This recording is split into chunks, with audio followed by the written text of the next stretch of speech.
His guests are not responsible for any losses you may accrue for having weak hands. Where the haters at? Y'all bitches still ain't showed up.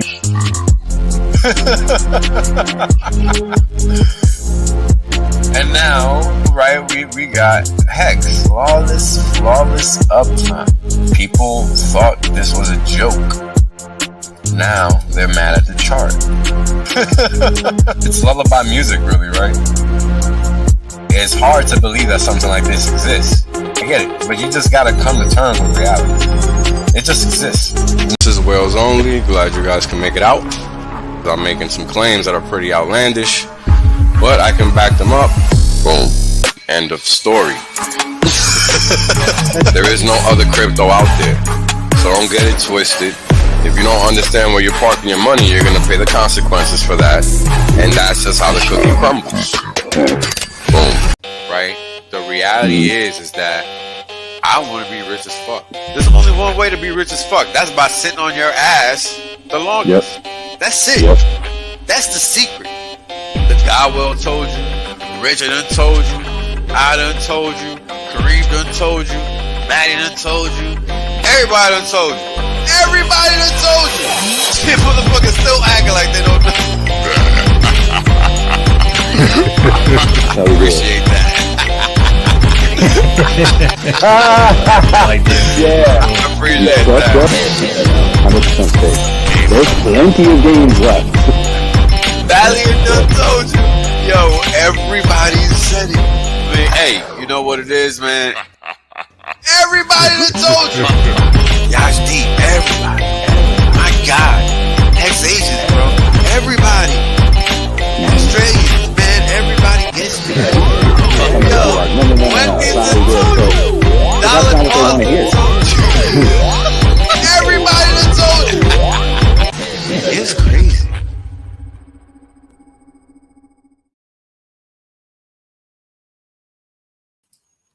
What's going on, fam? Hope everybody's having an outstanding Friday.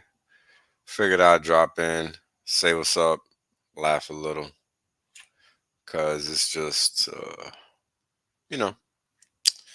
not much to say or do nowadays. If you've been paying attention, then you kind of see everything is happening how it's supposed to a certain extent. They haven't hit anything. Their plan is continuously being exalted, right, day by day, because reality is kind of leaving the enemy with no choice. And we're seeing that in many fronts, right? There, the FTX debacle just keeps getting funnier and funnier. It just points more and more in the enemy's direction, right? Like you can see all the money laundering that was happening through that vehicle. And these are the kinds of things that I pointed out before numerous times. You guys got to understand, you can't have markets trading things that don't exist, right? And all of these exchanges are doing just that. And we've gone over the data. Maybe if I feel like I'll pull up Nomics or something and just show you guys how it works, or that real crypto. What's the name of that damn thing? How to pulse real market cap. There you go. Yeah, they got it on here. They probably show it on here too, because they're just pulling data from the powers that be. And as I've told you guys before, a lot of these so-called institutional investors or whatever, the big money, you guys got to realize they use CoinMarketCap and CoinGecko as a medium of information. And we all know that that is incorrect, because they are not the blockchain. So anytime you come across any service using that information as some type of valid data point, you should be skeptical. Pretty basic. Because what have we been seeing? Been pretty straightforward.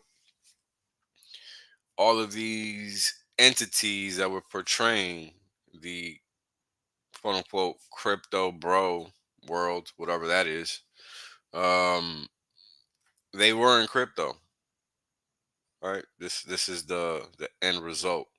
So if you find yourself supporting centralized exchanges or people and not protocols, then you're doing it wrong. Pretty basic. Now, if you want to promote people or support people, it should be the people that are purported to respect crypto. I mean, it's really simple, And if you don't learn that, you're gonna end up just like everybody that didn't listen ended up over the past 3 4 months. Because everybody's, the emperor wears no clothes. It's clear. If you've been paying attention over the past summer to now, you've seen all the scams and all of that. And this is not, again, rocket science. This is easy. This is exactly how it works. Same things that happen on the legacy side of finance. This is how I was able to call them years in advance. This is not some magical thing. Anybody can do it if they're paying attention. Question is, do you care enough?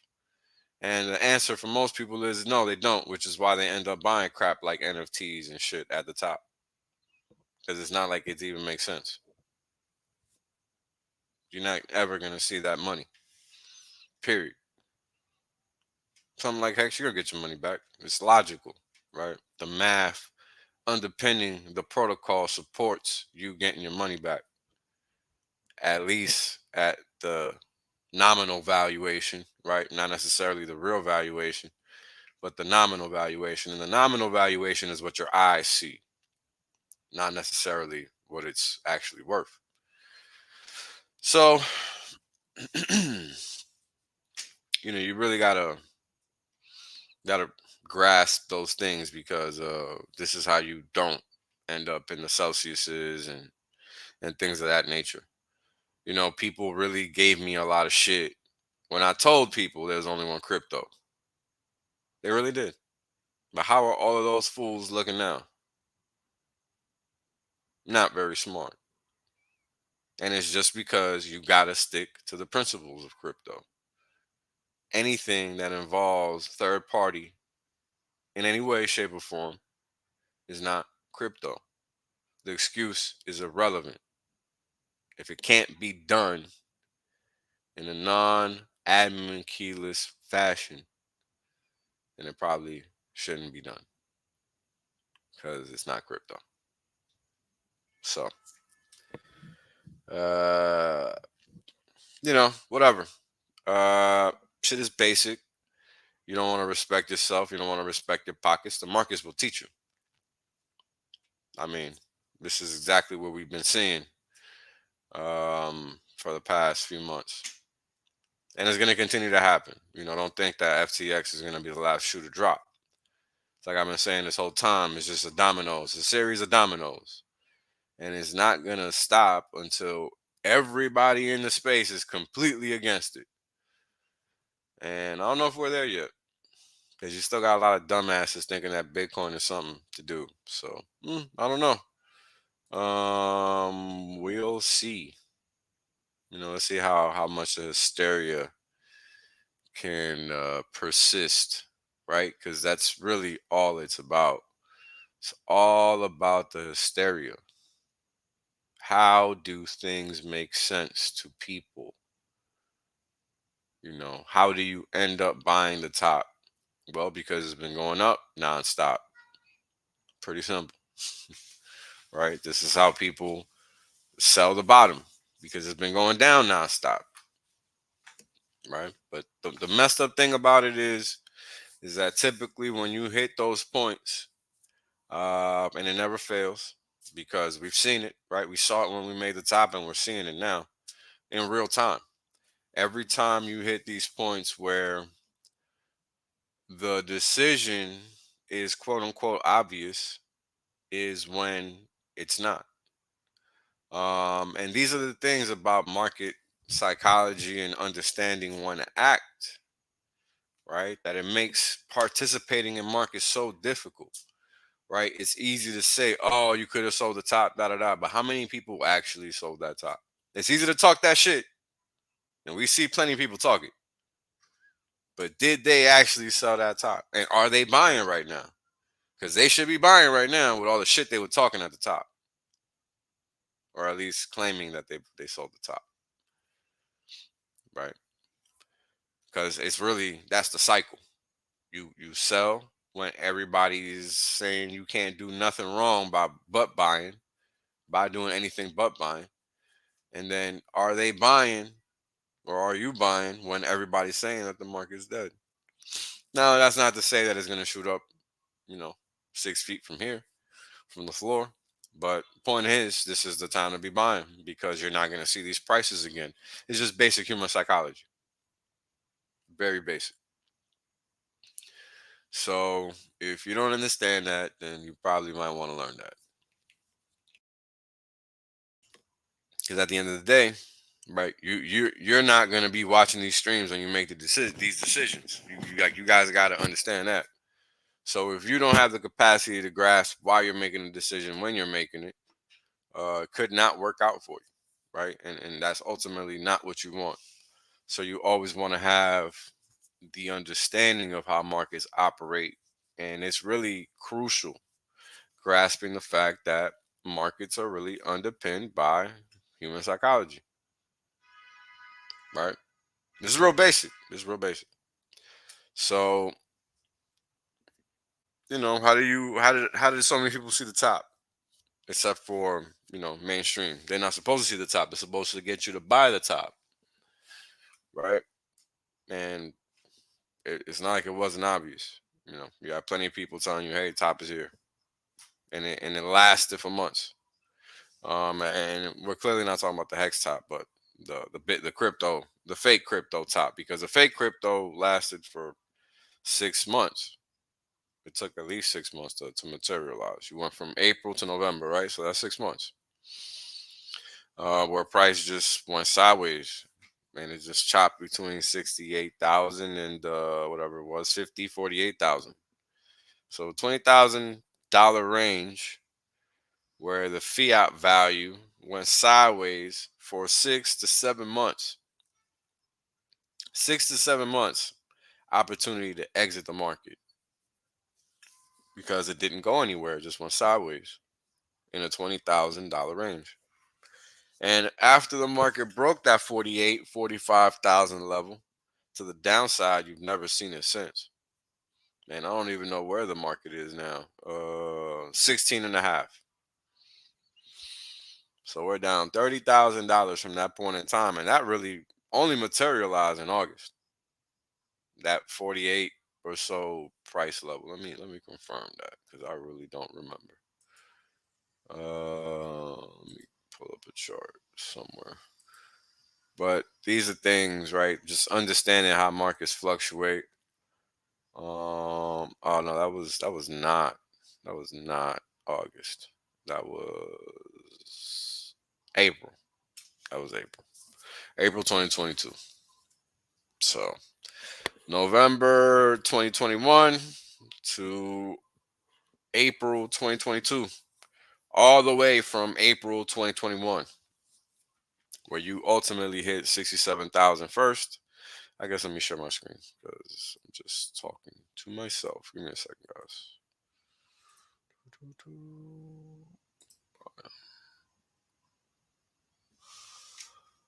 Hold on. There we go.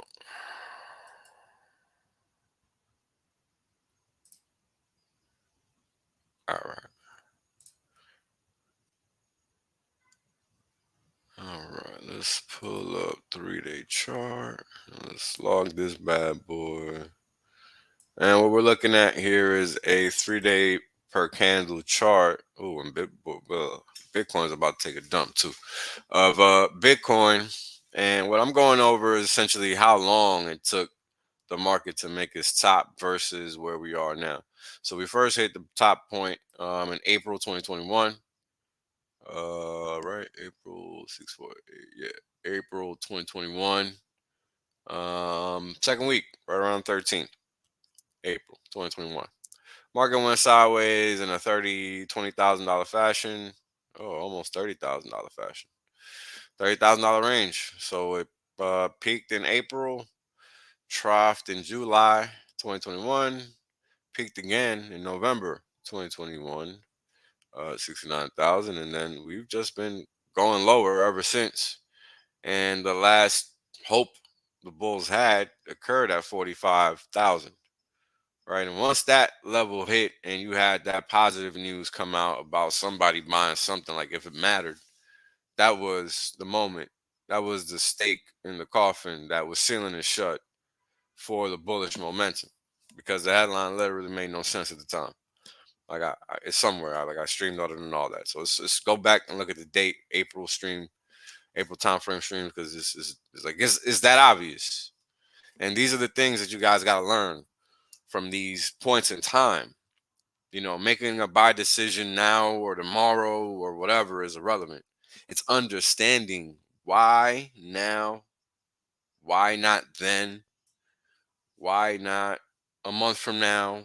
These are the kinds of things you guys need to be understanding, because we're talking about a $30,000 range where people were telling every Hexican that they could come across how Bitcoin was going to 100K, right? But it never materialized.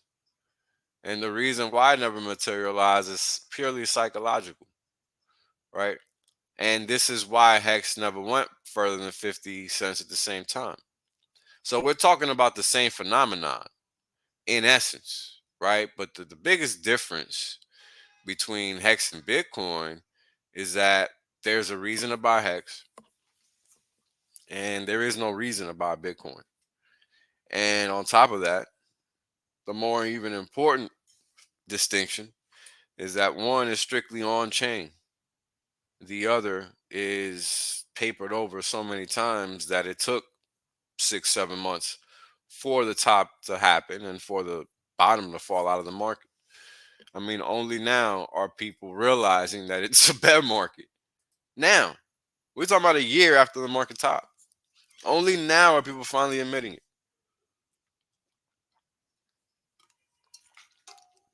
Hold on. I'm going crazy because it's November 2022, December 2022, going on 2023.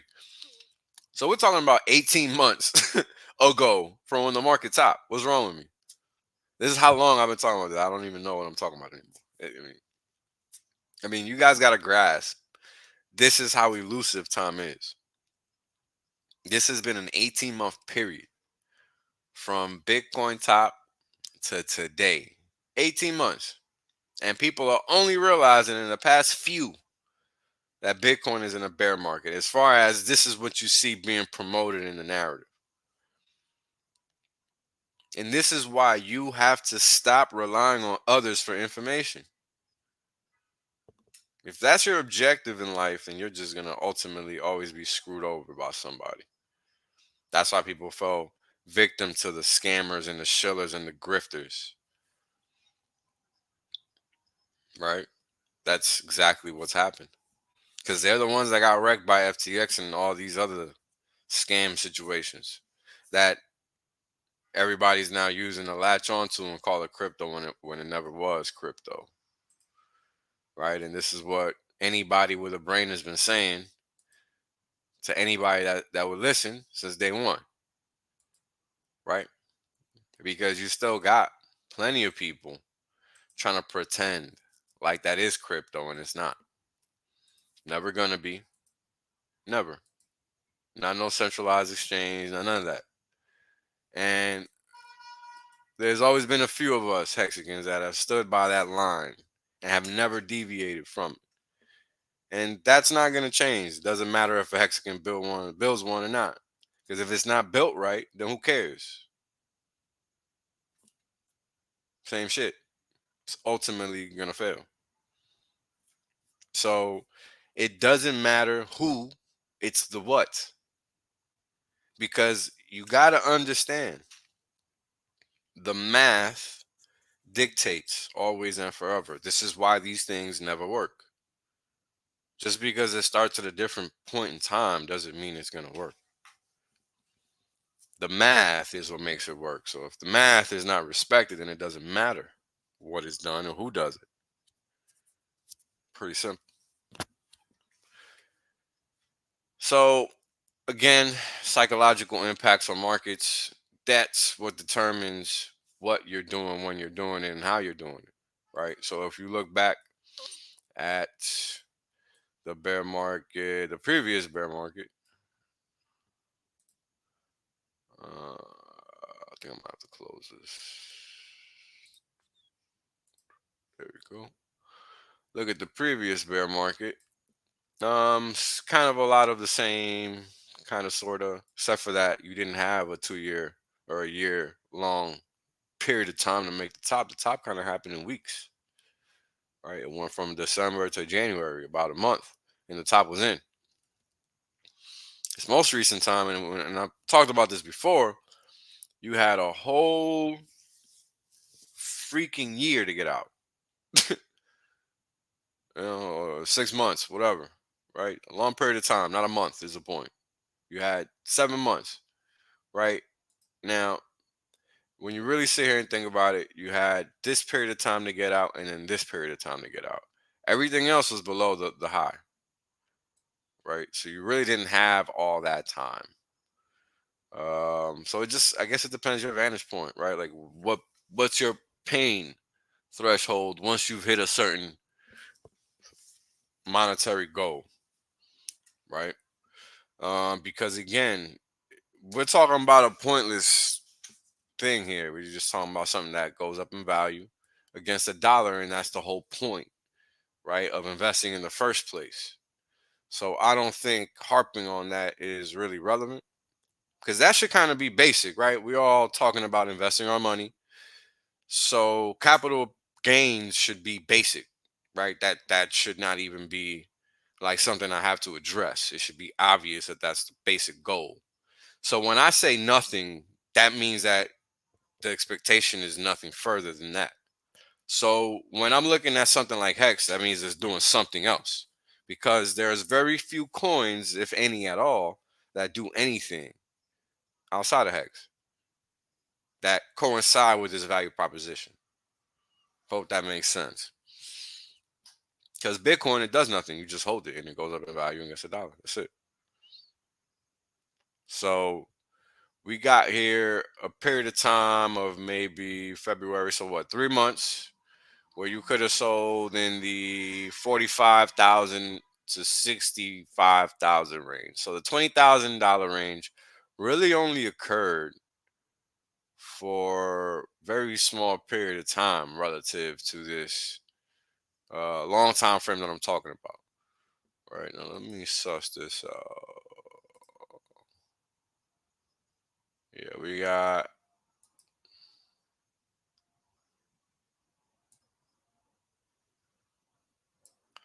yeah, looks like 2.5 months during one period of time, and like maybe three, I don't know.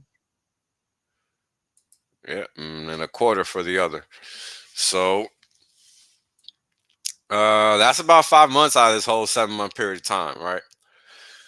But again, how do you think of making that sale? What's the driver, right? Because when things are constantly going up, you can't think of ever, you can't, like, it's hard for you to process the thought of things going down, right? And this is the thing we have to kind of wrap our head around when we're talking, because everybody, yo, this is the thing that kills me about people, right? Everybody loves to talk this shit about selling the top, but I don't see nobody buying the bottom right now. I just see motherfuckers waiting for lower prices. So I laugh because people don't get it. They pretend to know, but that's how you know they don't know. Because there's a lot of yapping, not a lot of doing. And then the yapping doesn't coincide with what they should be telling people, right? You got people talking about things as if they're equivalent. And it just goes to show the lack of understanding of said things. Now, again, when I say this coin does nothing or it doesn't do anything or it's just nothing, is because all it does is provide what every single asset on the planet does. the chance or the potential for capital appreciation, right? The fact that it's Bitcoin, the dollar, ETH BTC, ETH USD, whatever other asset class you want to call it, it literally doesn't matter. Whichever one it is, right? The expectation is that if you're putting your money in there, you're going to get more units of that same fiat back. That's the basic expectation, right? Anytime you put $1 on the table, you expect again $1 plus back. So you need to comprehend that when I say nothing, that's what that means. Nothing is everything, because every basic allocation of $1, that is the most basic expectation that you're gonna make $1 and change back versus your dollar.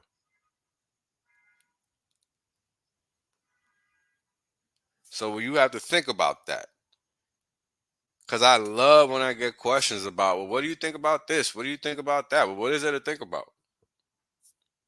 Do you even understand what you're asking? And 9 out of 10 times, people don't understand what they're asking because they're asking it from a dollar perspective. They're not thinking.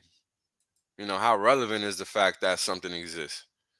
It's typically not relevant at all. What does it do? We just talked about Bitcoin for the past, 10 minutes. Why do we care about Bitcoin? Well, it's because it's been around.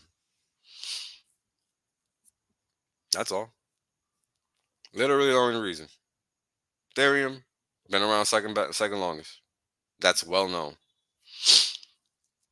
So, what differentiates one from the other? What it does, what its use case is, its proposition. What's the value proposition? Why does it exist? Why do we care that it exists? Right? There's a lot of chains out there. So why do we care about these two? Something to think about. Because we know both of them are co-opted at this point in time, meaning they're no longer valid protocols, right? Because they're co-opted. They're not open source in the sense that we can all use it and benefit from it, right? Because these protocols now have bad actors controlling what they do, right? And I mean, you guys got to remember, this is crypto, this is software.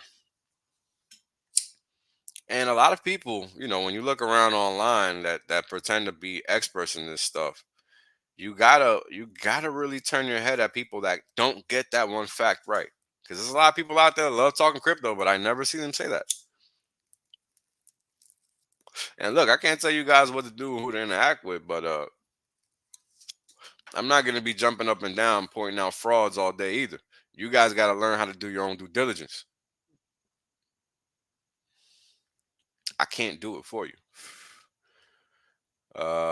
I literally spent the last 2 years calling out all the biggest scammers and grifters in the space, and you all just gravitate towards them because of numbers.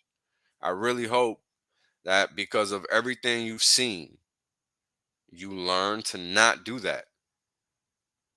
I mean, it was the height of stupidity for me to have to talk to somebody because I wasn't showing my face just to get quote unquote validated to a bunch of retards that get scammed by motherfuckers showing their face. I mean, you got to learn when you're just a dumbass and understand that you're a dumbass and learn something. I had to do it. This is how I stopped being a dumbass. Right? But the mass majority out there think that people showing their face is going to add some validity to whatever they're doing for some reason. And what you got to realize is that shit is not going to help you. Your ability to verify what somebody is sharing with you is the only thing that's going to give you what you're looking for.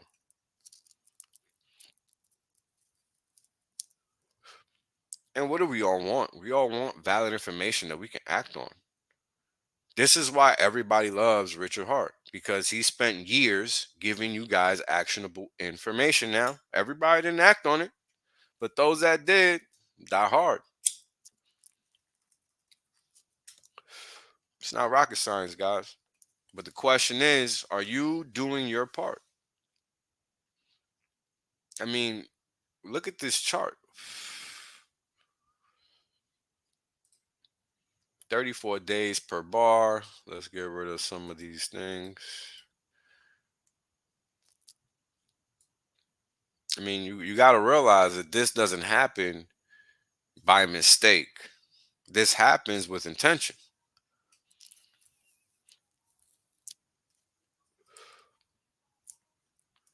right? This happens with intention. And you got to understand the monetary implications as well. Because while it's positive for the holder of the Bitcoin, it says a whole lot about the actual system upon which this valuation is predicated. Meaning, if Bitcoin went from a buck, right, to $60,000, $69,000, what does that say about the system upon which that valuation is being placed, right? I mean, that's insane. That's a ridiculous debasement in a 10-year period.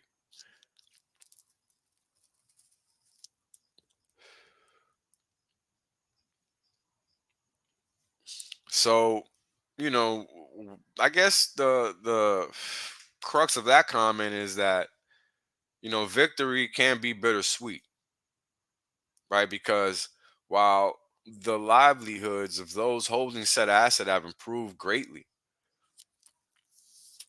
that literally comes at the cost of society and how it functions. And I hope people notice that, because this is literally what we've seen. Over time, we've seen the progression of the valuation of digitized assets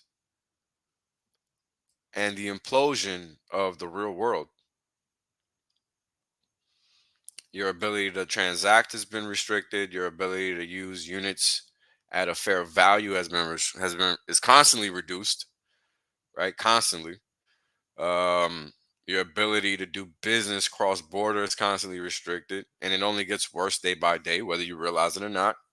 So all these things play a factor into the valuation of digital assets, right? I mean, we all talk about value.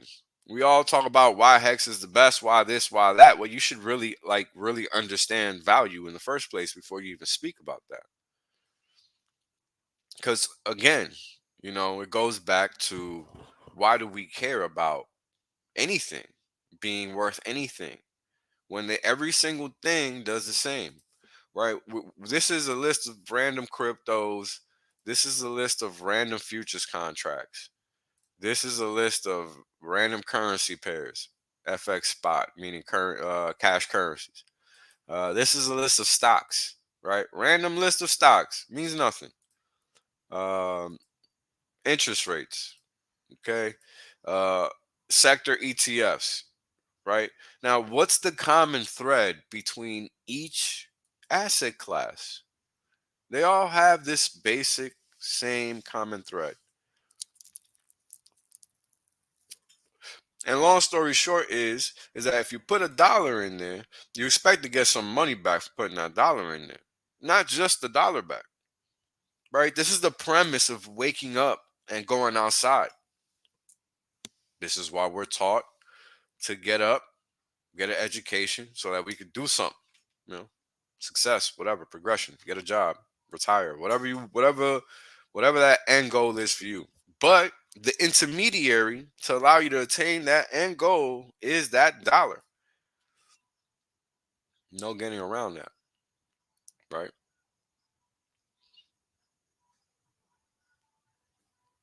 That's very straightforward. How do you get to a point where you're objectively making a conscious decision that is the right one? And it's literally by looking around you and seeing all the buffoons being buffoons.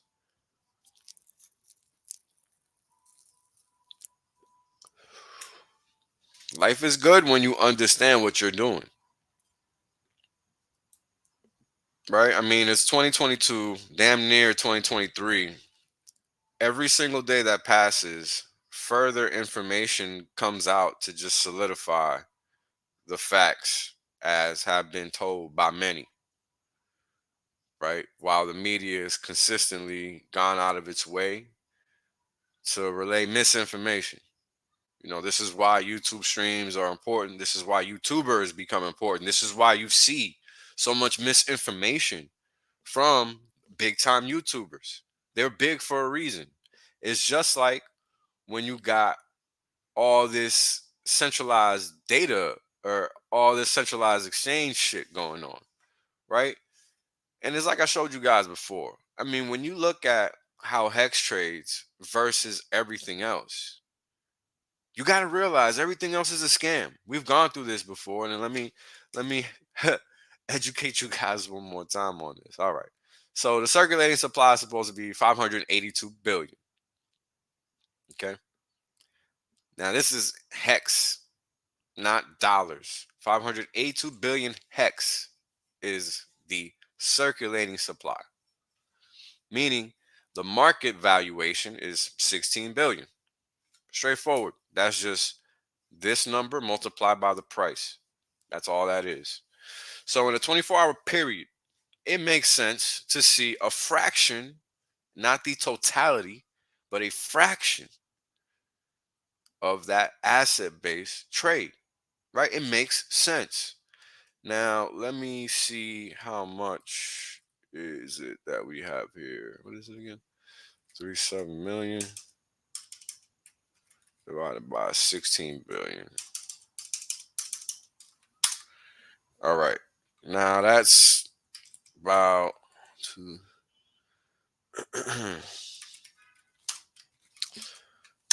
Yeah, that's about 0.023%. Okay, of the asset base. Meaning, well, let me just show you guys the math because it's just easier that way. So we're gonna take $3.7 million and divide it by $16 billion, right? Because this is the dollar quantity of hex that's traded versus the total amount of hex in existence.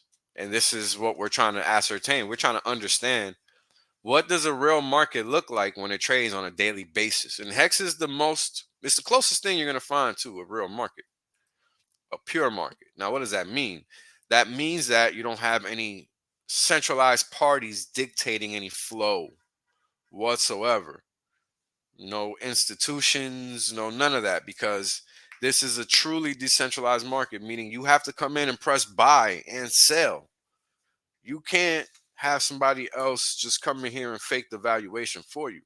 In order for this market value to change, somebody gotta actually transact. So let's see what this value is.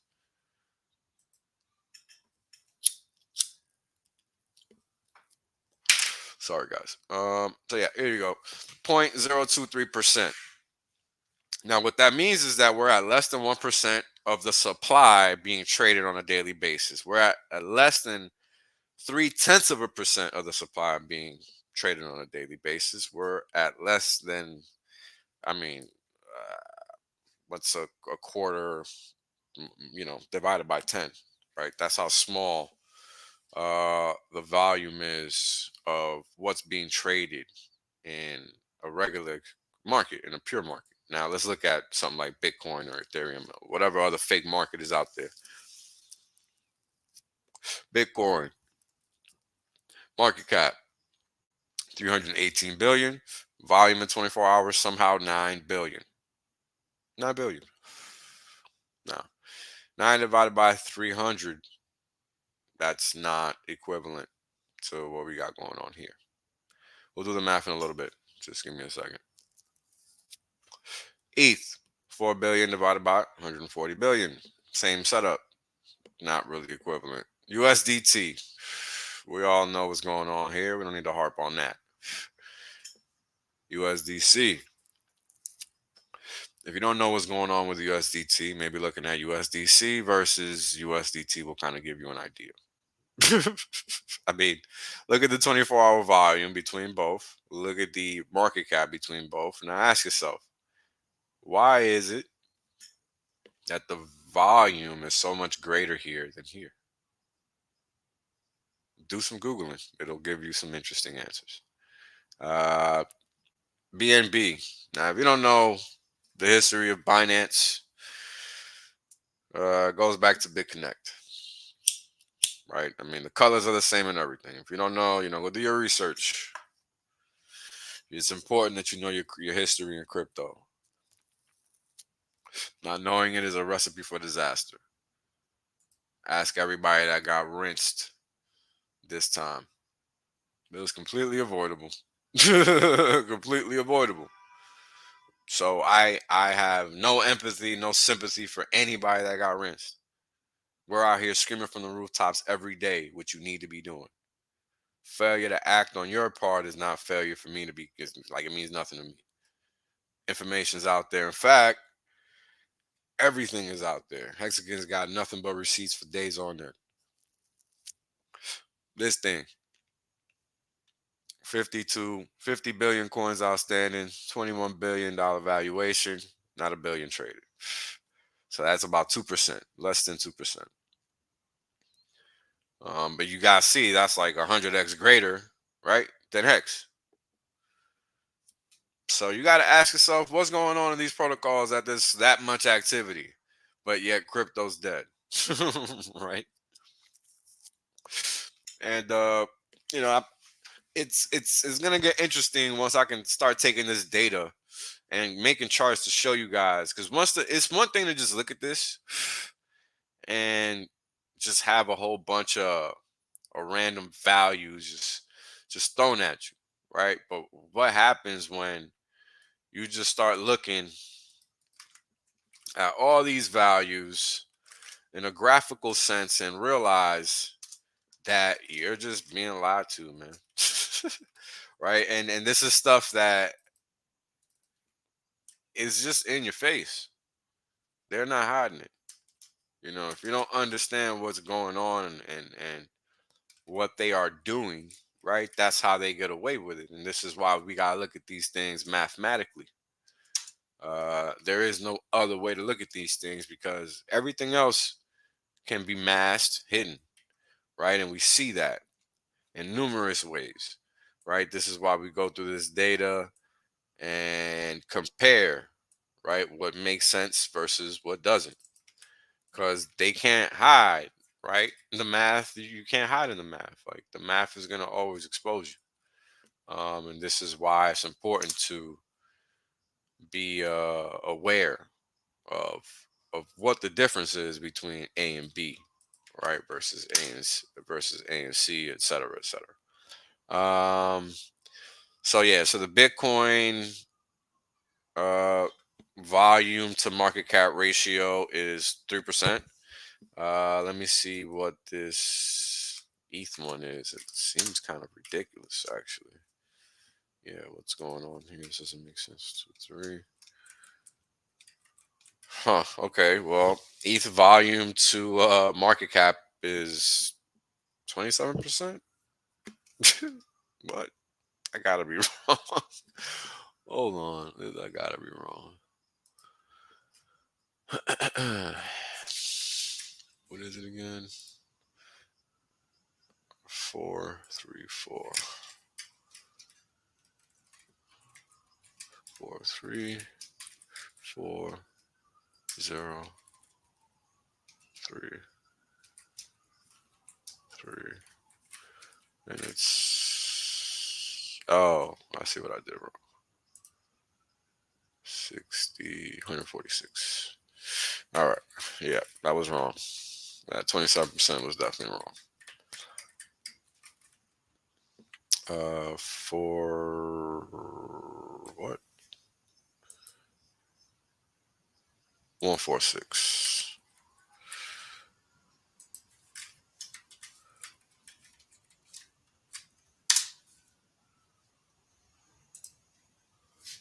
Yeah, so 3% again. Right, so it seems like that's the number they like to keep using, 3%. So Let's see if this is keeping in line with that. It looks like this is being used for something else.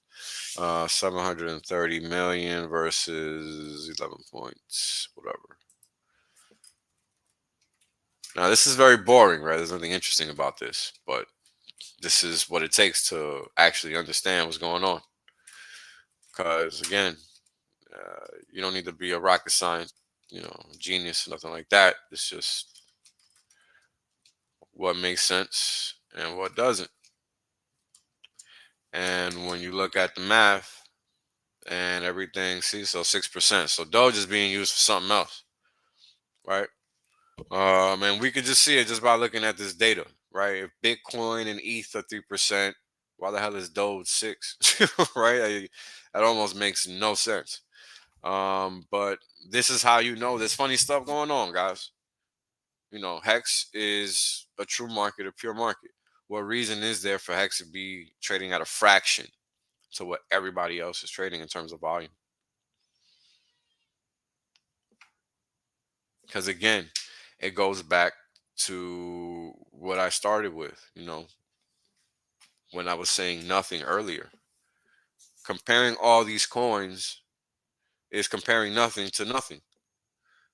Unless you're talking about stables, right? I mean, the expectation is that when you put $1 in one of these coins, a rupee, a peso, whatever your currency is, the expectation is that that dollar value, that unit of account, is going to go up in value. You're going to get more of those units of account back, right?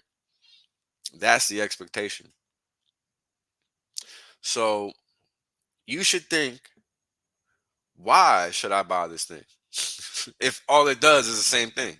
All these things do the same thing. What's the preference to trading one thing versus the other? And it's typically going to be what you expect, what your expectations are in terms of returns, right? That's typically what does it. Now, that's typically underpinned by what that thing does. But again, we go back to what do most things do, and it's nothing. You look at these, the slew of these coins. Very few of them offer a value proposition, if any, whatsoever, outside of Hex. I mean, the rest of them are just, and I mean, a duct tape token isn't a value proposition. It's just duct tape. So you got to know the difference. Like, does this protocol really need that coin? Is it used for a reason, right? These are the questions you got to ask yourself because, there's a function. There's a way to think when you're functioning as a speculator, and there's a way to think when you're functioning as a long-term investor, right? I'm not talking about speculation. When it comes to speculation, the why can be as fleeting as the wind. As long as the market thinks it matters now, that's all that matters, right? And we see that in price because that's exactly how it works. That's why you got moves that happen off of headlines, right? So, all that's to say that you got to understand really again um, where you're allocating your money, and I just showed you guys, how they mask transactional reality in these exchanges, right? Now, why would you have only 180 million die trade versus its market cap of 10 billion, right? Whereas you have 10x volume trading here, or even more so that if we start comparing stables, right, across their usage in terms of volume versus market cap, right? So we can sit here and play with this data and look at it a million different ways to suss out the lies, and that's ultimately the point of this story, right? And it's like with everything, how do you see these things before they happen? Well, they're in your face. This isn't something that I had to go search hard for, and I'm doing this right now in real time. So it's not like this is hard to do. They do this in your face, right? And if you're not out here learning and educating yourself, you're going to succumb to these traps. I mean, this I love harping on this damn thing because it's so not crypto. The very premise of this is not crypto. This is literally a middleman. And people try to tell me this is crypto. It's funny. It's not crypto. Stop lying to yourself. Anything where there's a relay involved where there shouldn't be, not crypto. Because I'm clearly not talking about a user interface, right? There's a difference between doing something on a command prompt type interface and a user interface, which is what we would consider a front end, us normies. Not talking about that, right? This is a clear cut middleman operation. Doesn't belong here. It just doesn't. Anything that is relaying with a delay, that's not what we need to be doing. That's what we need to be getting away from, right? And that's kind of the problem. What you're seeing in the fake crypto space is a bunch of quote unquote evolution of what I would consider ancillary protocols, right? And ETH is the most egregious actor in this respect because it has the most layer two, right? The majority of these coins that you see on this list are a derivation of ETH in some way, shape, or form, or are tied to it in some way, shape, or form, or something. Long story short, ETH has all these, loop rings, EK snarks, all these fucking extra additional layer two protocols that makes you ask, or at least it should make you ask this question. But what's the point of ETH? Why is it that something that's so expensive makes any sense to use just because it has all these underlying protocols just so you can live on that network? But what's the point of that network in the first place? Especially once we take into account the fact that you have the realization that Ethereum is now co-opted by the World Economic Forum, which we know is a cartel, a political cartel, a banking cartel, a global cartel. Call it a whatever kind of cartel you want.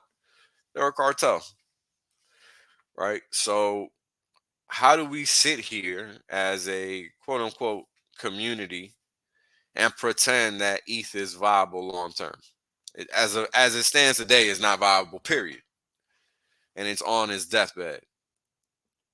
Now, what's going to replace it? Obviously, Post Chain. But when is that coming? Nobody knows. But that's the last bastion of hope for crypto. Period. And that's not an opinion, it's a fact. And I've given you guys many facts over the past 2 years that you thought was an opinion.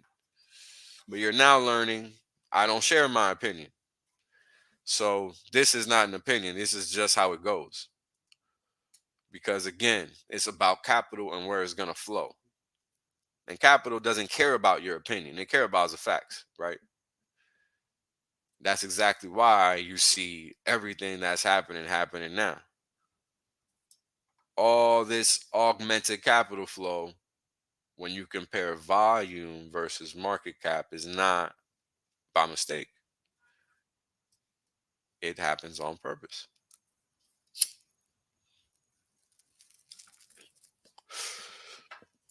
This is how you saw all these scams years before everybody else did, and you didn't get stuck on them. I mean, the guy's very name spelled scam. I just don't understand how people just fell victim to this FTX. I really don't. So many. But again, it just goes to show who has experience and who doesn't. You need to learn from these things because this is how you don't fall victim to these traps. Right? Now, where does it end? Right? How does this space bounce back from something like this? Well, first off, all the bad actors got to be flushed out. That's just something that has to happen. And as it stands right now, they're trying to still keep this guy at the forefront of crypto, right? And you guys, I mean, you guys be in these spaces RHB at. I don't gotta tell y'all the type of disrespect that man tolerates in there. And it's like I tell you guys all the time. He's gonna be in there regardless. It's his job to be in there. That's his objective. That's his prerogative. What happens is where we fail as a community is that we run up in these rooms and these spaces and augment the numbers when he shows up. We're not doing him any favors by doing that. We're doing them all the favors by doing that. And I've explained this before. Now this is strategically maybe a cut above what most people can realize or conceptualize, but you got to understand it because it's true. We don't benefit any from showing up to their farcical spaces on Twitter, where all they're doing is ultimately trying to line Richard up to call him a scammer still. Like what? Still? Still? In November 2022, they still are trying to call Richard Hart a scammer. And you buffoons sit out there and go join these Twitter spaces and listen in as if that's supporting him in any way. It's not. We collectively already know he's the shit. Them over there need to learn and listen. We don't need to learn and listen. We already know. We need to sit over here and keep on building and augmenting our own numbers. And that's what we're not doing. We're not doing that. Period. When we're sitting here placating to the powers that be as it stands, because you allow them to continue to permeate, that's what continues to happen. They continue to win. How is it that in November 2022, people can still fix their mouths to call RH a scammer? And people constantly engage with these buffoons that do that. On top of all the other crap, I'm like, what is going on? I mean, it's laughable that people wonder why this happens. Well, you allow it to happen. Plain and simple. You engage these morons, you give them lights, you give them authority. You give them power by giving them numbers. I only have 150 people watching my stream. Nobody gives a shit what I got to say. Yet I'm constantly correct. Anybody listening to me has been fucking flawless throughout this whole thing. All them motherfuckers out there trying to get you wrecked.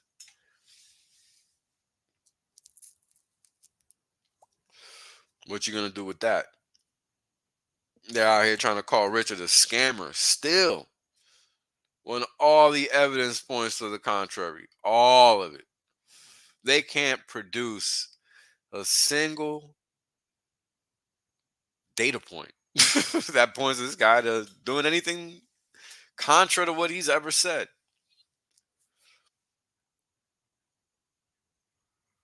So this is why you got to be able to make your own assessment. What are you going to do when you got 1,000 people telling you to keep your money on a centralized exchange? I mean, you had all of the celebrities, all the politicians on FTX on their list, on the homie list. Everybody is tied to FTX. Anybody that's anybody is tied to FTX.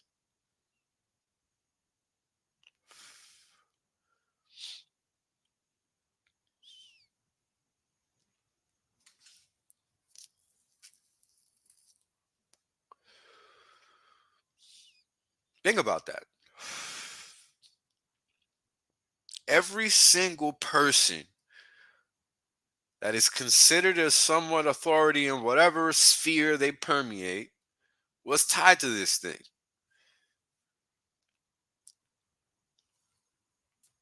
What does that tell you about society's makeup as it stands?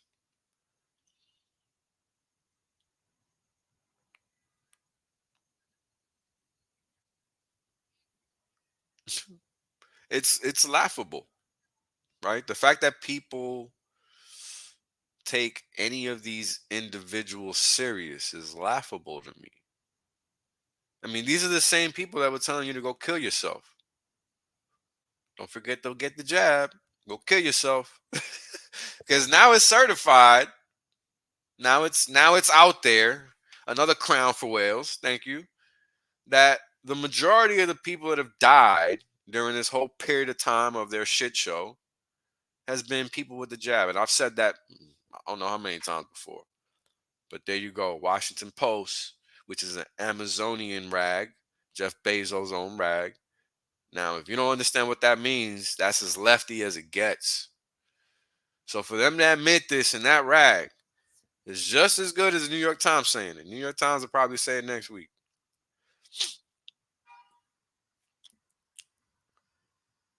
For them to print that the majority of the deaths that have occurred during this Rona nonsense are Rona, are death jab persons, is unfounded. Not something anybody ever expected to happen. Because it's clear omission or admission of guilt. Excuse me. Pretty simple.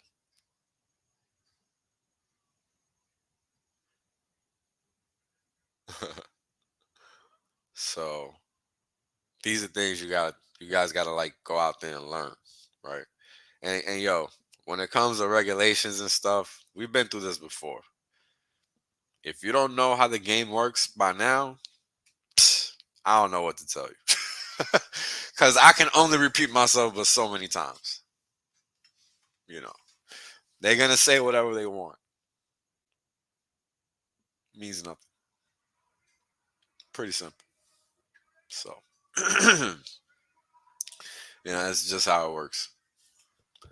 Um, so yeah, these are things you got to really realize when you're talking about playing the long game, right? Because how do we get to a point where your grasp of the market as a whole helps you position yourself for the next win, right? I mean, who would have foresaw? A lot of people didn't believe me when I told them until that information came out about Ethereum being no good. But that's the proof that Ethereum is no good.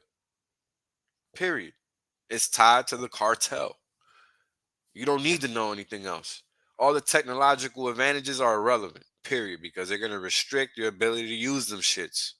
So shove them advantages up your ass because they don't matter. And those are the facts.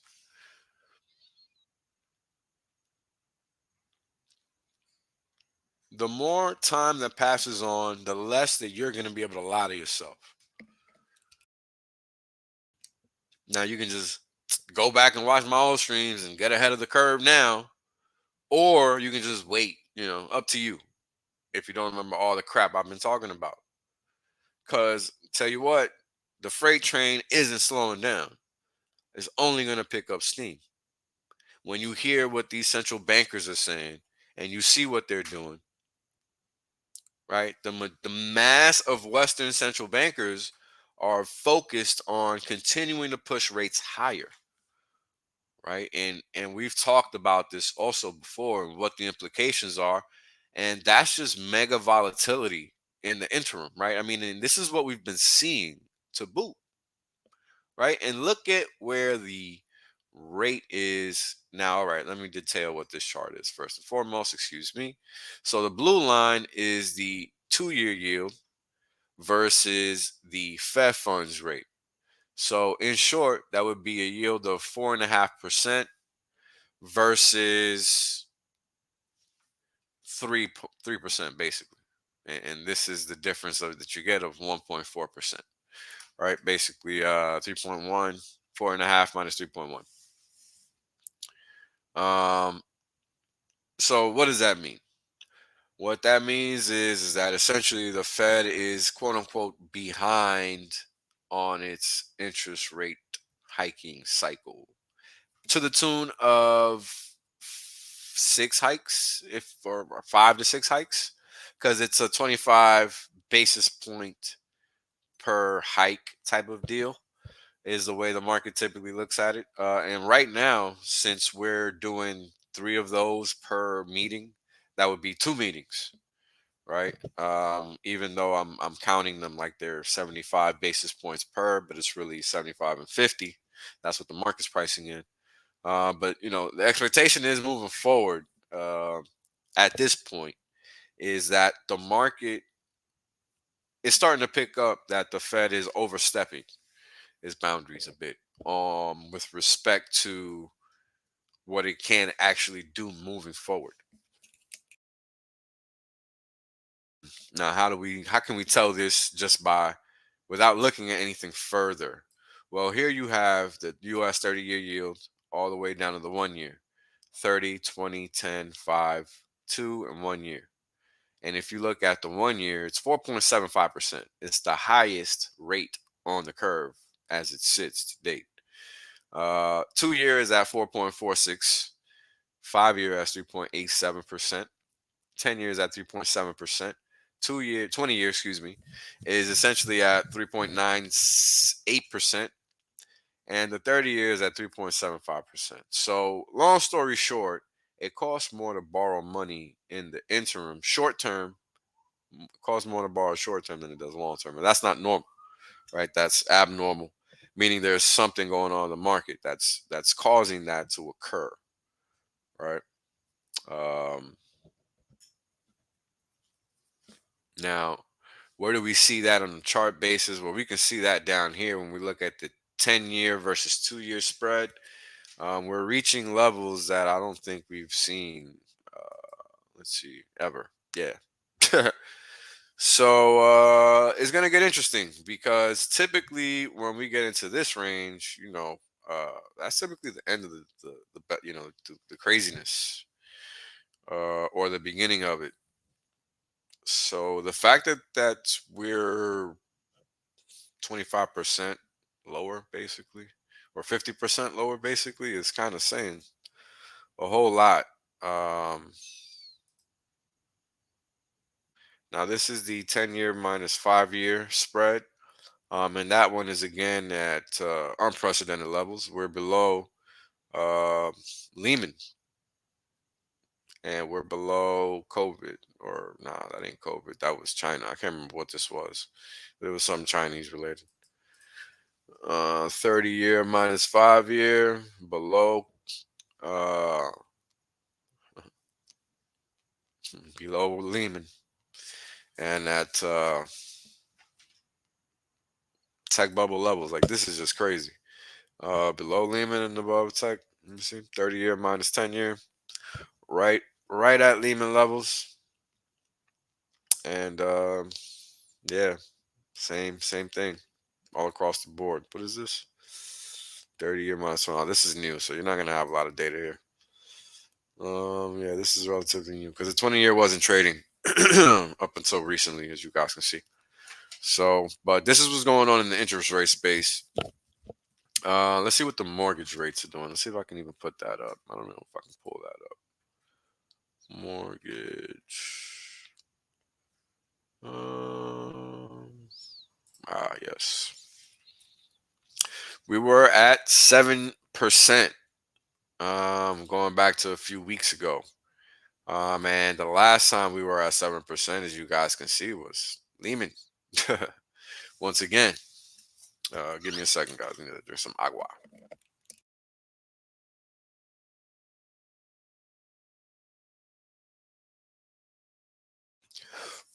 So, we've been hitting a lot of crazy levels lately, and not a whole lot of why is going around the table. Now we look at volatility. It's being suppressed as always.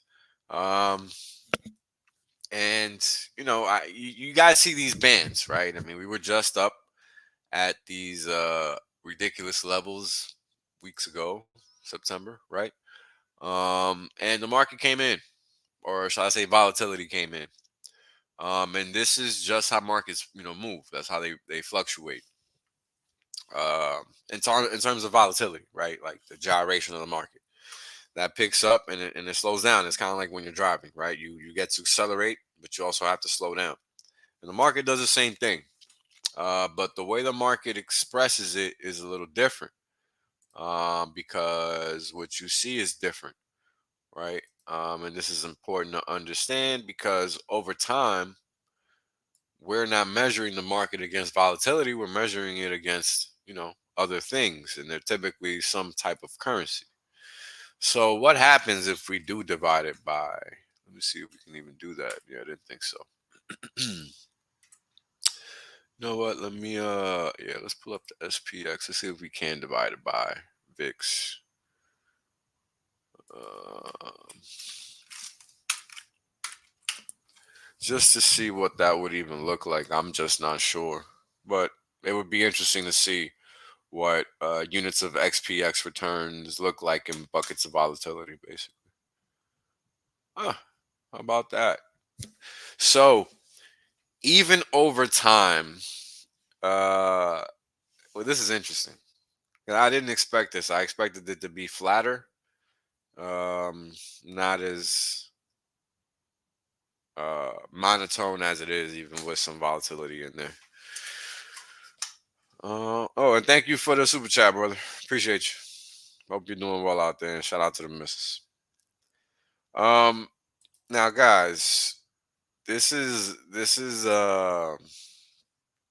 crazy because we're literally saying divide the price performance of, or divide the price action, not performance but action of the S&P 500, right, from whenever to now, by the VIX, right, which is the volatility measure or the variation measure for the very same instrument. Now, the reason I didn't expect it to be, I guess, up and to the right to a certain extent is because this measure, the VIX, is typically just a sideways instrument, right? Let's just see what it looks like again. See, it's just sideways, right? There's not much going on there, but it's a smaller value also, right? It's a smaller value. So the bigger value, the SPX, is should drag it. I just figured it wouldn't be as that much of a drag. Now, if we look at the VIX, it's only about 30, 40 years of data, right? Going back to 1990. What is this? 2020. So 30 years of data. Whereas the XPX, of course, is going to have hundreds of years of data, right? Because this goes back to 1870 or something like that over here. Yeah, 1871, thereabouts. So there's your reference, right? So when we throw this bad boy in some math, once again, divided by VIX, I guess now it makes sense now that I'm thinking about it or seeing it and thinking it through that it does actually go up and to the right. Because you still have the actual price, right? This is actually predicated in dollar units first and foremost, and then everything else comes after. So I guess it makes sense that it looks that way because the VIX is just a measure. It's just an internal measure of that anyway. Uh, T-shirt deflation. Yeah, we could talk about Hex. I'm actually gonna have some charts for you guys soon. Um, but yeah, we can talk about that. It's been a while. Let's see, what do we have? I don't really have a chart. Let's see if I can whip one up real quick. So we can at least talk about that. And thank you for the super chat, brother. Yeah, just gonna let me wrap this up here, then I'll start talking about some other stuff. And then try to whip that up. But yeah, so when you look at this, the interesting thing about this is that over time, the S&P has consistently gone up, right? And when you look at where it's found support at critical points in time, I mean this point in time, interestingly enough, Lehman point in time was significantly more critical than the than the tech bubble. And the reason for that is because the monetary system was really literally on its knees. And you can see it when you look at the economic data. And we've gone through that before. I'm not going to bore you guys with that again because then I'll go into a whole nother tangent. But it's interesting to me to see that we kind of created this structure here, came back, tested it, then continued higher, right? What's to say that we won't come back and retest this structure here at some point in the future? Um, 20 years, maybe in another 20 years, maybe 2030, we'll see that. Who knows? Maybe this point in time, it's just 10 years forward is when we touch that. All right, who knows? But it's just interesting to see because there's definitely going to be some cyclicality to what we're seeing on this chart, right? Because that's basically what we're seeing here. Now, when you look at VIX by itself and you just isolate these time frames, which is June 20. This is summer 2011. This is when the U.S. got downgraded, actually. And here, this is the Rona dip. So you had these one-off things happen. I think this might have been, yeah, this was China. Something happened with China. I can't remember what it was. Something monetary happened with China during this time. But it was a one-off. This was not a one-off. That was a bubble. This was a Russian crisis one-off. So it's interesting to see how the VIX reacts during these one-off scenarios. Asia crisis initiated kind of here. There was some political going on in Thailand. I think some, can't remember exactly what was happening here or here. But these were one-offs again. So this is just things to note, right? We don't have that kind of price action here. We got this gyration, right? Gyration typically leads to that whoop, to that dump. Um, so just something to note, because I'm sure if we go lower in time, we're gonna see similar stuff, similar patterns broken down in similar fashion, right?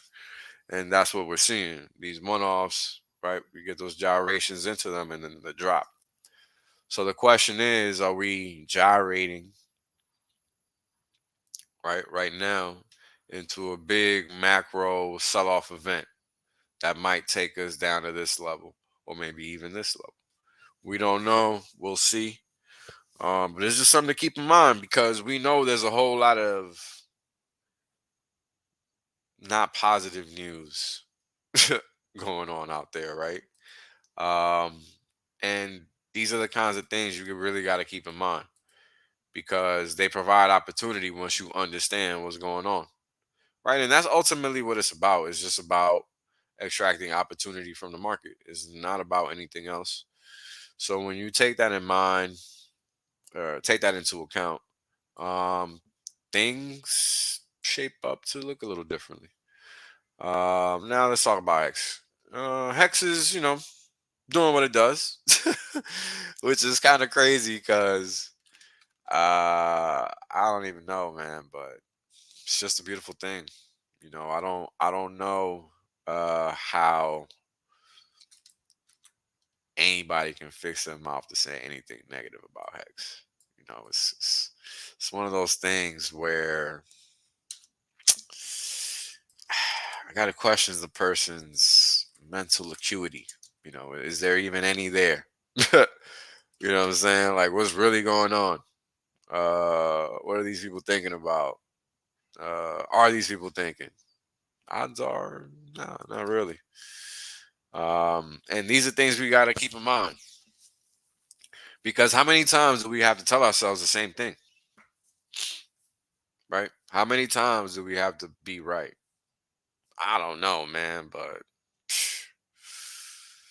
nonstop activity whereby this thing is doing what it's supposed to do 24/7 every single day.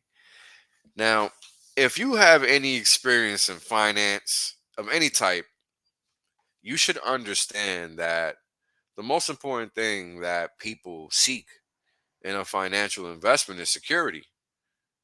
Some type of understanding that, you know, what they're investing in is going to work or be there at some point in the future. right? Like that's basic. I hope people understand that. Because that's the premise of why Hex is better than everything else. Nothing like it's critical that people understand that like nothing really surpasses that simple anecdote right there. It's very easy to get lost in hysteria. This is why it's critical to know what matters and what doesn't. Right? The things that I don't talk about, it's because they don't matter. They just don't. You can have your opinion on them, sure, but it doesn't change the fact that those things do not matter. If they mattered, right? Um, Shoot, then the market will let you know. But the market is letting you know that it doesn't matter. That's why you don't see them in any shape, way, or form, right? As far as like, I don't see them on the chart. You're not trading that thing that people talk about. Now, what's most interesting,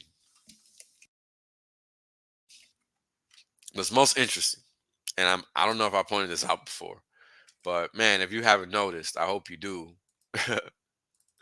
because you know I find it most interesting how lately you have the darndest things being said about these most imaginary horribles, right? I mean, you know, I I've never seen or heard so many imaginary horribles be taken as fact in my life, right? Because ultimately, this is what people are treating these imaginary horribles like, as if they're fact,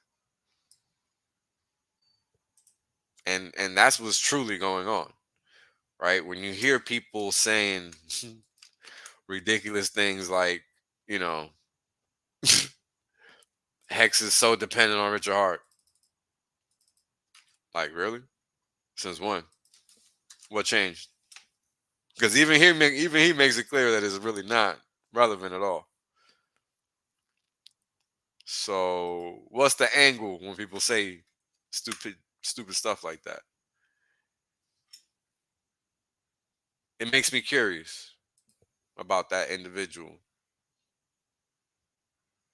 It should make you curious too. Very curious. Because Hex is literally doing what it's done since it started. Nothing's changed. What's changed? Nothing. Nothing at all. Now give me a second, guys. I gotta take care of something real quick. I'm gonna put one of these clips on. I'll be right back. I'm gonna put the longest one on. I'll be right back. The information displayed in this broadcast is known to cause right. Right. The reality is that I want to be rich as fuck. There's only one way to be rich as fuck. That's by sitting on your ass the longest. Yep. That's it. Yep. That's the secret. The Godwell told you. Richard done told you. I done told you. Kareem done told you. Maddie done told you. Everybody done told you. Everybody done told you. These motherfuckers still acting like they don't know. Appreciate that. Yeah. I appreciate that. 100% safe. There's plenty of games left. Valiant done told you. Yo, everybody said it. I mean, hey, you know what it is, man? Everybody done told you. Y'all deep. Everybody. My God. Ex-Asians, bro. Everybody. Australians, man. Everybody gets me. Yo, Wendy's done told you. Dollar Cost done told you. Everybody done told you. It's crazy.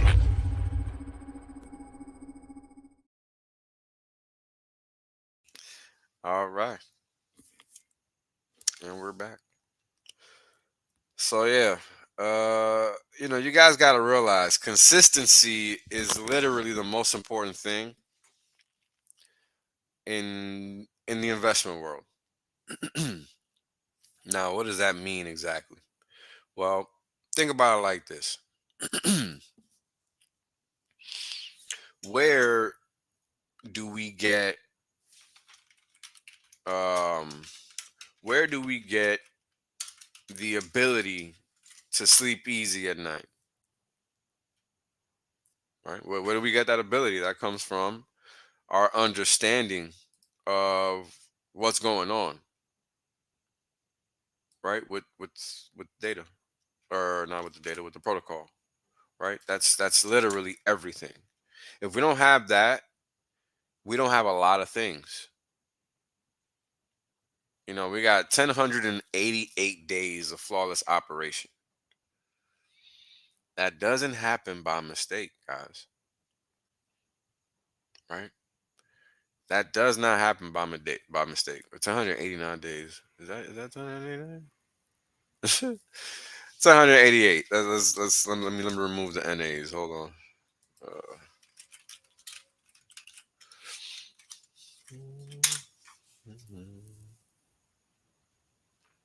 yep, it's 188 days,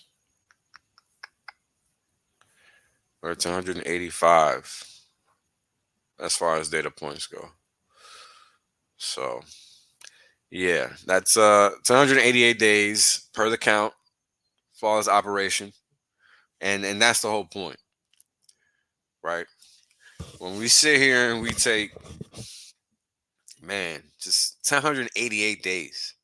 There is nothing that I've ever seen in my lifetime where it's worked 188 days and money is involved, like nonstop. Nothing.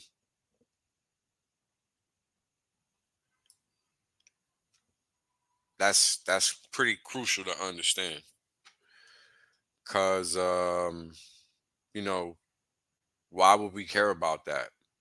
What's the significance? Why is that important?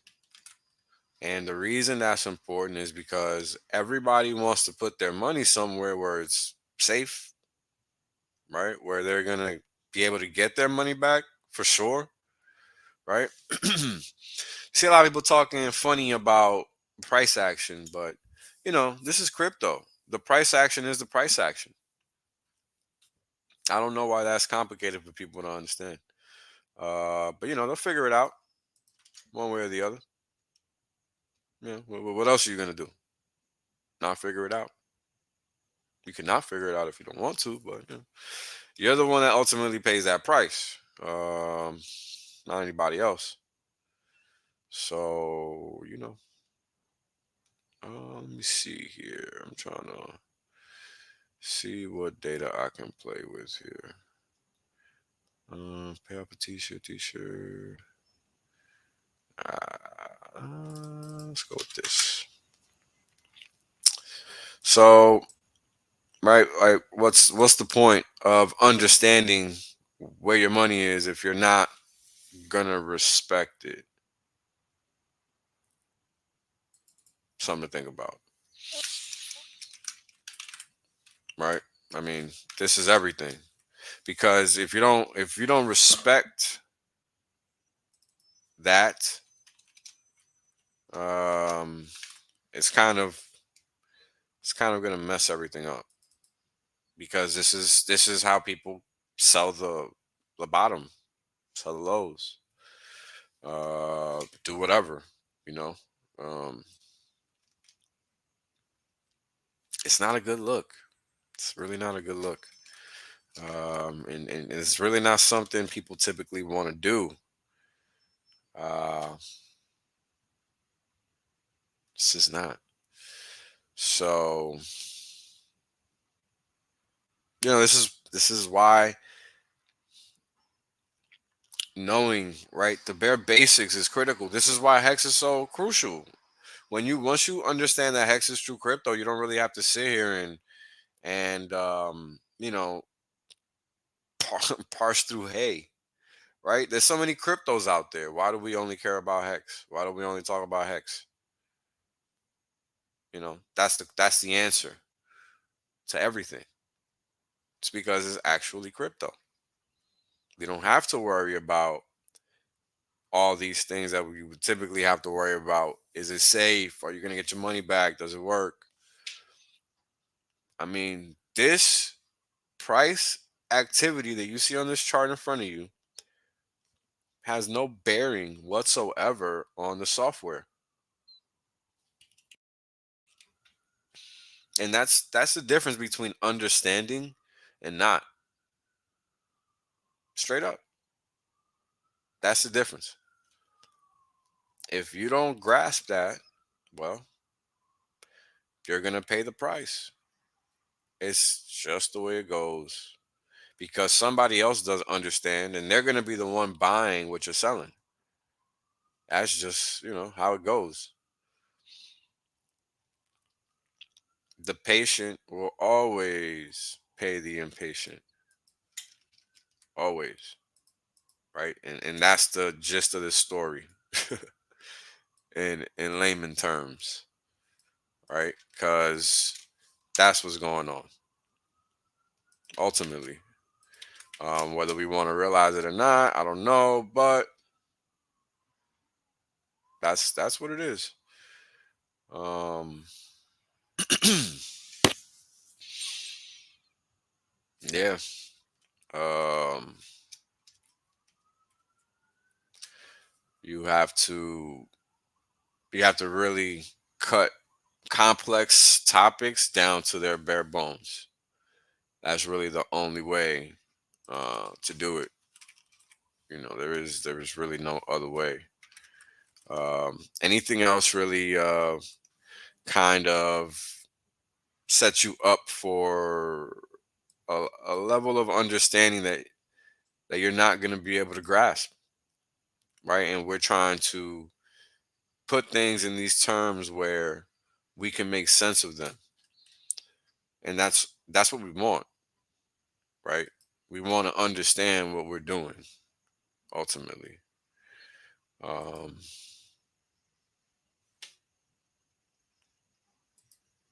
so right, like that's what we gotta really take into account. So, um, yeah, just give me a second. I'm still working on these charts. I'm just trying to make it look nice. But understanding those very basics is what keeps people invested in the right protocols and not in the wrong ones, right? Because a lot of people were really crying and complaining about this, that, and the third about Hex, right? And, the question is why? Why were you sweating the wrong things? Why were you not understanding that boring is better? Because that's ultimately what it is. It's just a simple understanding of boring is better. Nothing else.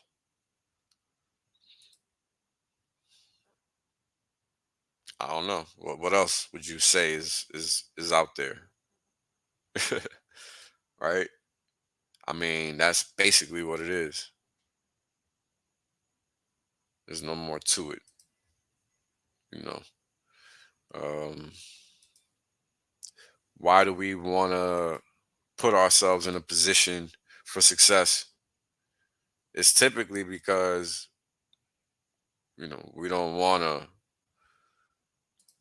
not be successful. You want to find those things that do make sense, those things that are a no-brainer. Buying Google when it first IPO'd, Amazon when it was at the lows of all time, those types of things. This is what creates that generational wealth. This is what allows people to really just make sense of what they're trying to do, right? And ultimately, that's what everybody's trying to do. Yes, yeah, right? Everybody's trying to do um, what they think is best for them. And that's why we talk about these things from this perspective. It's not about what is best to do. It's about what is best for you to do. That's easier said than done, right? And this is why we try to go for what makes sense. Um, it's so easy to get lost, and that's why it's so crucial to find that lane that keeps you in the right position.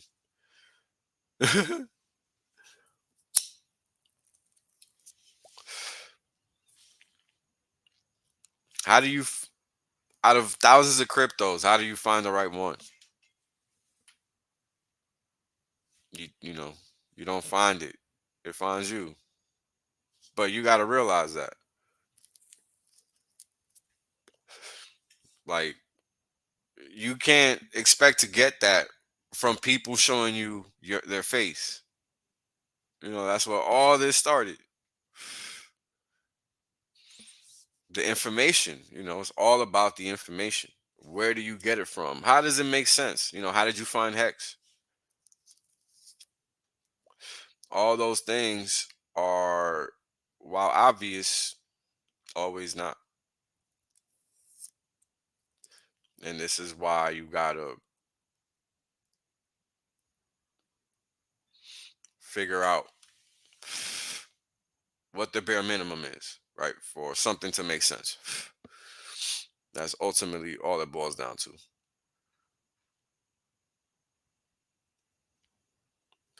So, yeah. How do you make that? It was so easy to pick hex, but so many people just choose not to, right? How does that happen? How do you come to that point where you don't get caught in that craziness? Because it's so easy to get caught in that craziness.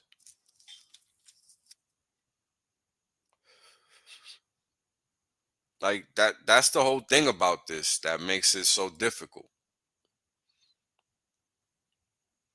How do you find that arena that makes sense? Because it's so easy for things to just be good. Like, everybody thought they were good until last week. Everybody thought they were good until last month. Then they weren't. In an instant, they were not. So what do you do with that? Right? Everybody got it figured out, so they don't. And that's why everybody got it figured out, but they don't. Like, that's a profound realization. So, you got to really sit down and think about that. Because that's everything that we come across, all the information we come across is predicated on that.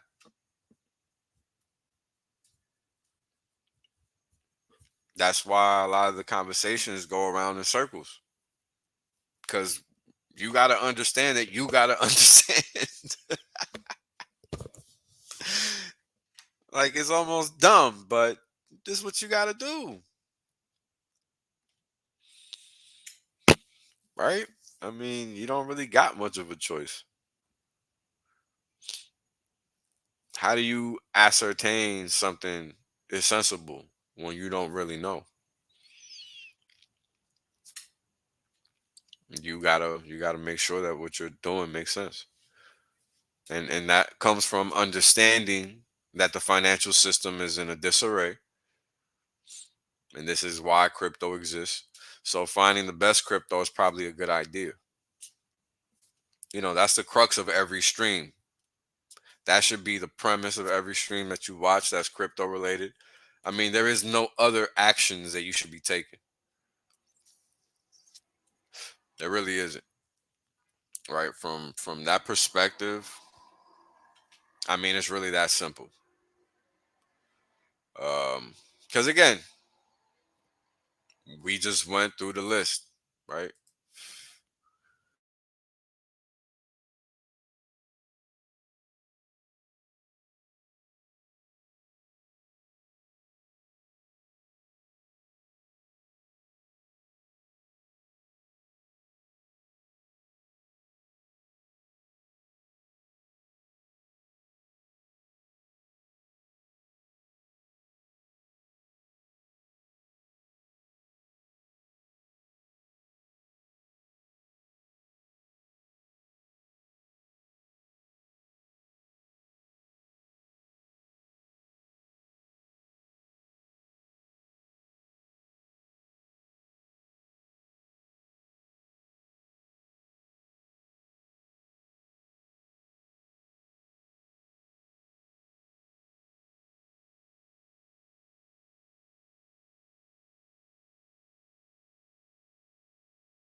Well, there you go.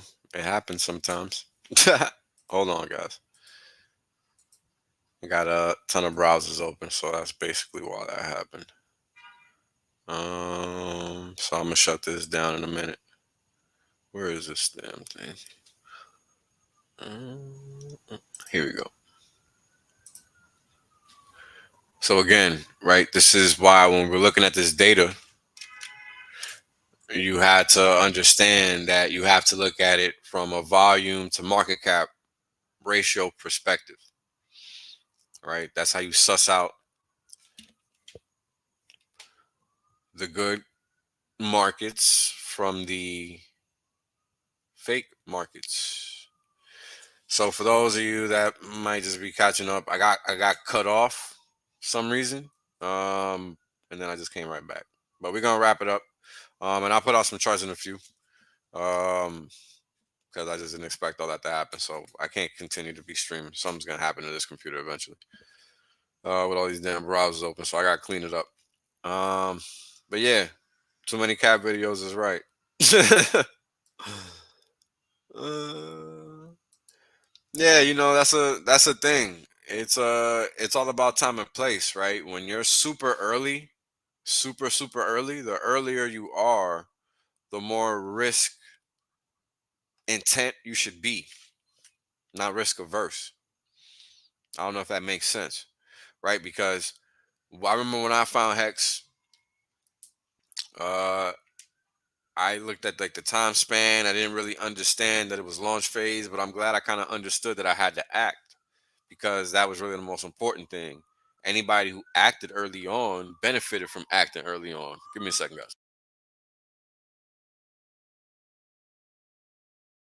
And that's a function of the cycle of evolution of how these protocols evolve, right? Because that's how you went from 4 zeros or 3 zeros is 2 to 1, right? And then to none. And then eventually this will traverse over to the dollar figures and so on and so forth. And every protocol that has utility pretty much functions the same way. This is the whole premise behind the network effect, right? This is why everything essentially looks the same as, I mean, even when you were look, even when we were looking at the SPX versus the VIX chart, it looked like everything else, right? It looked like Bitcoin from the start to now, right? Because Bitcoin from the start to now looks just like that. It's just a little different variation. That's all, right? But it's still the same thing. It's just up and to the right, right? So ultimately, the mind needs to understand the long game. If the mind doesn't understand the long game, then the interim decisions are essentially irrelevant. Because all the decisions you make in the interim should be predicated on the long game. And this is why it's so difficult to play this. A lot of people conflate time frames with the decision making. I know I used to do that, and that's what used to get me in a bad way until I realized that I was doing that, and I had to differentiate decision making based on time frames. Right? You can't think risk for 5 minutes like if it's risk for 5 years. It just doesn't make sense, and it's on you to understand that. right? I mean, a lot of people did not see this market not going to 100K. 100K was just right there, right? To them, it was a no-brainer at 69,000, and it just never happened. Why? Why is it not going to 10? You know, a lot of people still don't expect it to go to 10. Still. Now, a lot of people think that it might be a V bottom. With all the stuff that's coming out in regards to all these exchanges and the simple fact that it's nowhere near being over, you know, people should understand that we still got a ways to go, folks. Whether we want it to last or not is really not relevant. But the fact that everybody's asleep at the wheel is why this stuff happens. And by everybody, I mean everybody. Not politicians. It's not regulators. It's the people using the platforms that are at fault because they don't understand what they're doing. Anybody giving FTX $1 at any point in time is at fault here because they are the ones that lifted up that exchange. So that's how the system works, pretty much. So yeah, everything is the same. Understand the difference between a good investment and when you're speculating. That'll make all the difference with respect to how you get things done. It's everything because you ultimately are trying to find the time at which the opportunity presents itself for you to actually act. And it's hard to see that on a chart. You can't get that from a chart. You only get that from others around you. And this is why it only gets better. So understand market psychology and you are doomed to succeed. Because all that does is breed opportunities. Whales out.